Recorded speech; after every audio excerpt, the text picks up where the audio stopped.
Hi, I'm Randy Hollenbeck, and this is the Music Roundtable.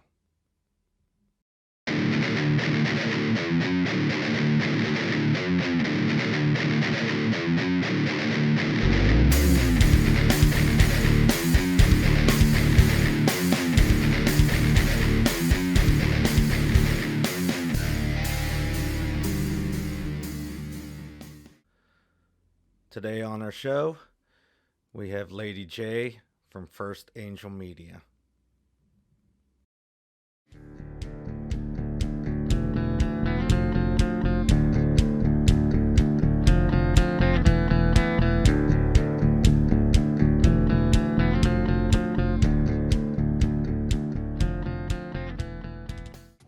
Can you hear Hello. me? I'm glowing. You're glowing? I really am. I'm like right in front of my light.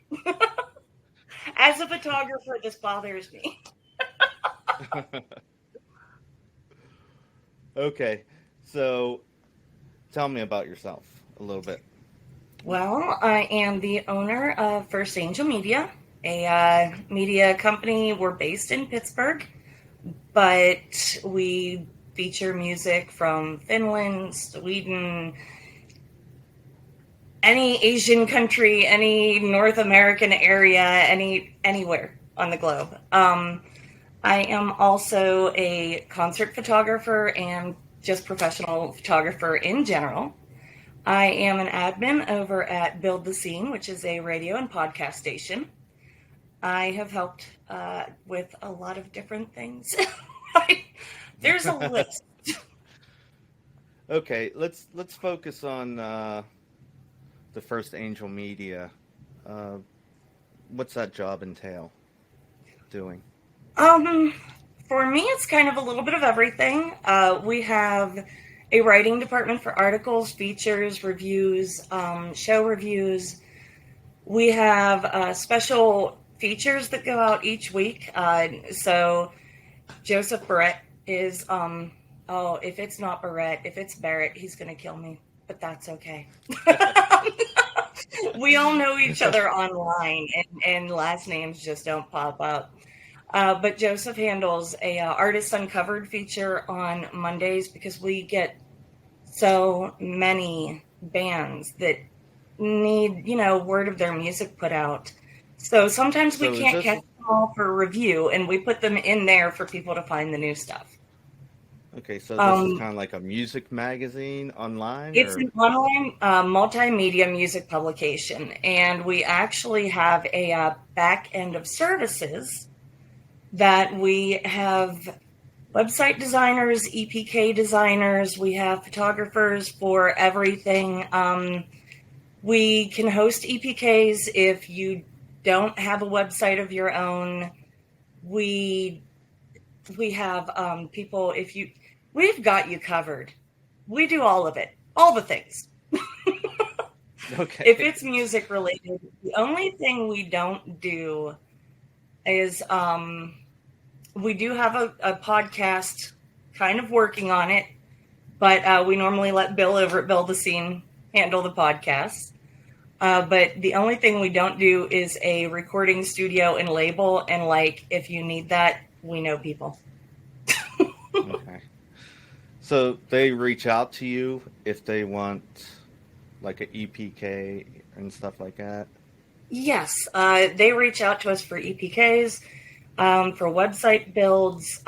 We have a beautiful crew of videography, I believe it is technically called.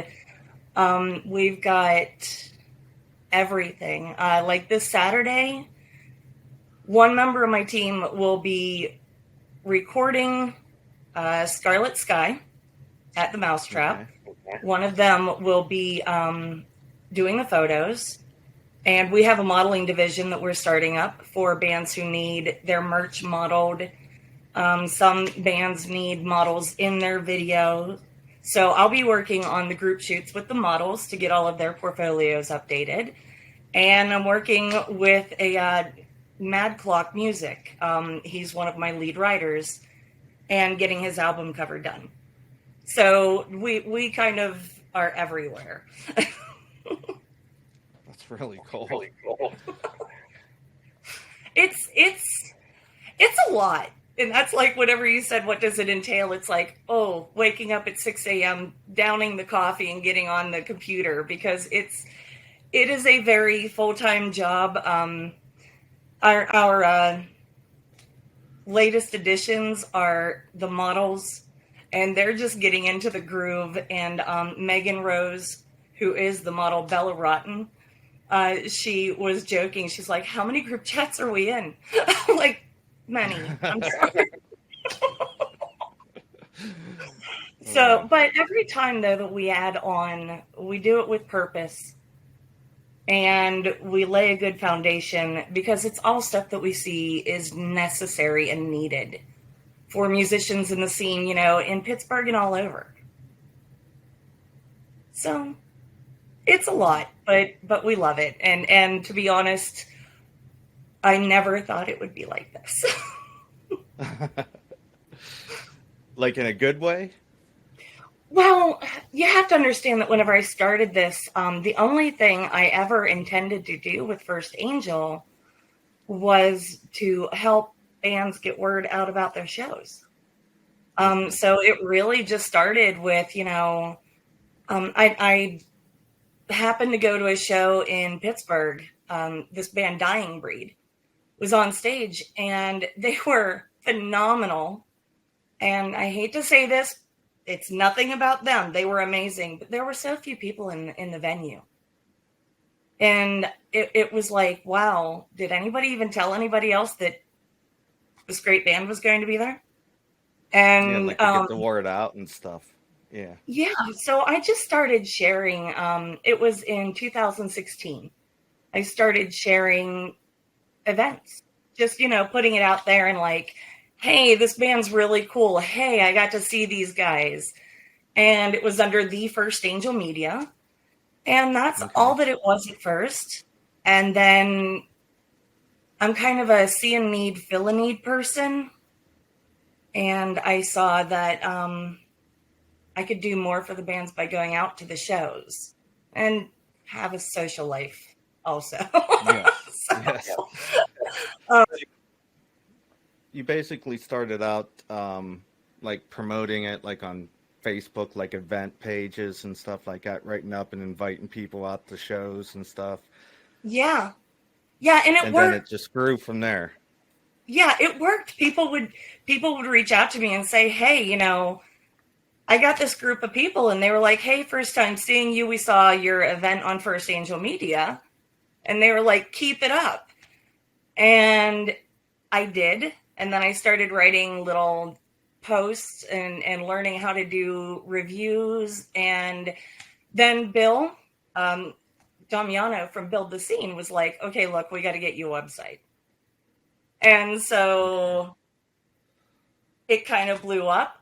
My friends in the metal scene, I would go out with my phone camera and take shots. And some of my friends in the metal scene were like, no, I'm sorry. There's something about these shots. I know they're only phone shots, but you need a real camera. And Jerry and Julia Mulligan, they kept kind of encouraging me, get a camera, try this.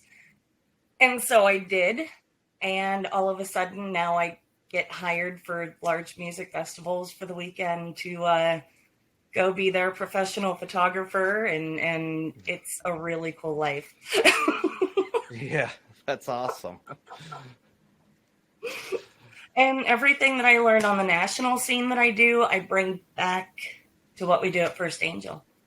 So it's been kind of a crazy, oh my gosh, almost 5 years now.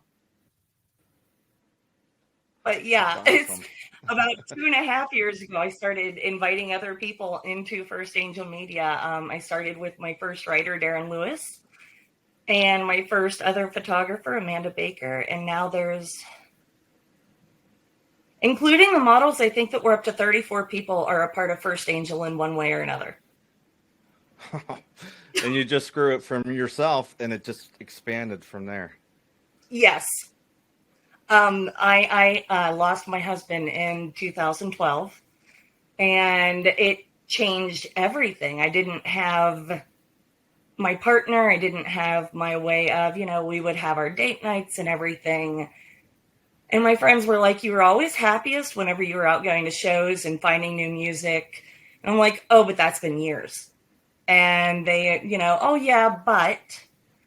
And whenever I started to get back out there, I just fell in love with the Pittsburgh scene. I fell in love with all of these bands. There are some amazing people, amazing talent. And every time I helped the scene, I helped myself. It felt really good to do. It felt good to be using my creativity. But also, I don't think I'd have any of the friends that I have now. It's my life, and I love it. The music scene keeps giving back to me. I just fell in love with the Pittsburgh scene. I fell in love with all of these bands. There are some amazing people, amazing talent, and every time I helped the scene, I helped myself. It felt really good to do. It felt good to be using my creativity. But also, I don't think I'd have any of the friends that I have now. It's my life, and I love it. The music scene keeps giving back to me.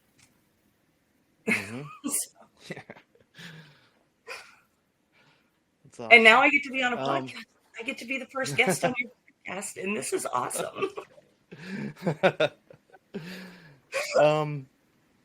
Talk about build a scene a little bit.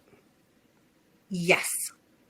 So Bill has actually been doing a podcast approximately 20 years. He started it in, he started it in his living room. So mind you, this is pre-children, of course, but Okay. it was in his living room. Some friends would come over, different bands that he knew they would play. Some of those bands are no longer around, but a lot of those musicians still are. He helps out now. He created Build the Scene. The idea behind Build the Scene was we saw a need for a singular location for Pittsburgh to find everything that they need. Okay. So the idea behind Build the Scene is music podcasts, music-related podcasts. It's a radio station that plays local music with... there are times during the week whenever you'll find music outside of our area. But mostly he concentrates on local artists. He has had event pages. He is currently doing a nice little... where you can find vendors and everything else to have a bigger show. And he works his butt off. He's a teacher by day, a podcaster by night, a dad and husband always, and the man sleeps maybe 6 hours tops a night. So, but he has been doing this for so long.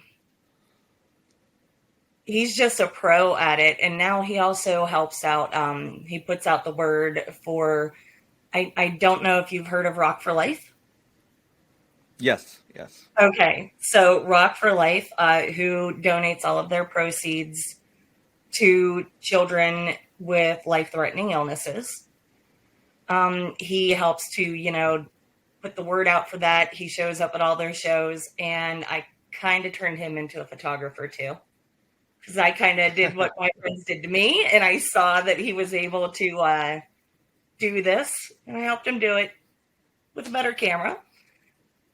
He's also helping out with SOS PGH, which was, if you heard in the area, SOS PGH 2021, I believe, was the full name of it. And it started as a collaborative single. Everyone from, oh my God, every band. I can't think of a band that there isn't. David Granati is on there. Throw a few names out here. David Granati is on there. We've got the Borstal Boys. Let's see here. Royal Honey is on there. It's a lot of the rock scene.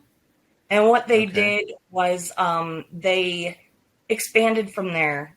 And now all of their proceeds go to the Save Our Stages foundation to try to keep things going, because so many venues are having a real hard time